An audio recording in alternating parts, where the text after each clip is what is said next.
அந்த திருமண வயதுல வரக்கூடிய தசா என்னன்னு பார்க்கணும். இவங்க வந்து புனர்பூஷ நட்சத்திரத்துல பிறகுறாங்க அப்படின்னு சொன்னா 4வது பாதம்னா ஒரு 4 வருஷத்துக்குள்ளதான் அந்த குரு பகவானுடைய தசை இருக்கும். 3வது பாதம்னா அது கொஞ்சம் கூட்டிக்கங்க, 2வது பாதம்னா அதை விட அதிகப்படுத்திக்கங்க, 1வது பாதம்னா அதை விட அதிகப்படுத்திக்கங்க. உங்க சுய ஜாதகத்துல ராசி நவாம்ச கட்டத்திற்கு கீழாக குரு பகவானுடைய தசா இருப்பு வருடம்னு கொடுத்துருக்கோம். அதுல குரு மகாதசை 16க்கு தாயினுடைய கர்ப்பச்சல் நீக்கிய இருப்பு வருடம் ஒரு 10 வருஷம் ஒரு 2 மாசம் அப்படின்னு கொடுத்துருக்கோம். 3 நாள் கொடுத்துருக்கோம். உங்க பிறந்த தேதியோட அதை கூட்டிக்கணும்.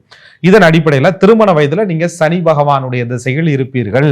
நான் ஏற்கனவே என்ன சொல்லியிருக்கோம், புனர்பூஷ நட்சத்திரம் சனி பகவானுடைய சாபம் பெற்ற நட்சத்திரம். அந்த நேரத்துல சனி திசை வரும்போது ஒரு தெய்வீக தன்மைக்கு ஒரு சோதனை வருது.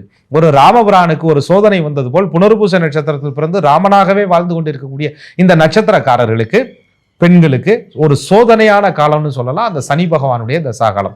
அந்த காலகட்டங்கள்ல திருமண வாழ்க்கை முடிவுகளை ரொம்ப சரியா எடுக்கல அப்படின்னு சொன்னா வாழ்க்கை முழுவதுமே இவருடைய பயணம் என்பது ரொம்ப வருத்தப்படுற மாதிரியும் நம்ம தப்பான ஒரு முடிவு எடுத்துட்டோம்னு சொல்ற மாதிரியும் இருக்கும். அதுக்கப்புறம் சம்பாதிக்கக்கூடிய வயதுல பார்த்தோம்னு சொன்னா புதன் மகா திசை இவர்களுக்கு வரும்.